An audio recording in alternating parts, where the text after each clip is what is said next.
तर नमस्कार मित्रांनो, तर मी तुमच्या सर्वांचा लाडका सार्थक काकड खास तुमच्यासाठी नवीन काहीतरी घेऊन येत आहे. तर नवीन म्हणायला गेलं तर माझ्या पाठीमागं तुम्हाला हे दिसत आहे सूर्यास्ताचा निसर्ग आहे.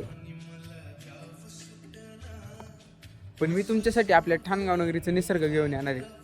पण तुम्हाला नेहमी पडणारा प्रश्न म्हणजे ठाणगाव नगरीचा निसर्ग म्हणजे नेमकं काय. आता ठाणगाव नगरी जवळजवळ 8 ते 9 हजार लोकसंख्या. तर लोकसंख्या तर आहे 8-9 हजार, पण त्याच्यामध्ये ना काही खास माणसं सुद्धा आहे. पण हे खास व्यक्ती असणार आहेत, पण 70 वयाच्या पुढील प्रौढ व्यक्ती असणार आहेत. 70 वयाच्या पुढील असे प्रौढ व्यक्ती का ते जुन्या पिढीतील त्यांच्या कामांसाठी अतिशय प्रसिद्ध झालते गावामध्ये. हा, आणि नुसतं गावात नाही तर आपल्या आजूबाजूच्या सगळ्या पंचकृषीमध्ये. तर आपण तेच बघणार आहे का त्यांची जुनी कामगिरी अजून सुद्धा तशीच आहे का, आणि त्यांचा आपण इंटरव्ह्यू घेणार आहे थोडक्यात. तरी चालू होणार आहे आपली पहिली ठाणगाव सिरीज. तुम्हाला आवडेल की नाही हे कमेंटमध्ये सांगा. कमेंट करायच्या आधी आपल्या पेजला फॉलो पण करून घ्या बरं का. तर या रीलला जेवढं जास्त शेअर करता येईल तेवढं जास्त शेअर करा, आणि मी तुम्हाला भेटणार आहे उद्याच्या नवीन इंटरेस्टिंग व्हिडिओमध्ये.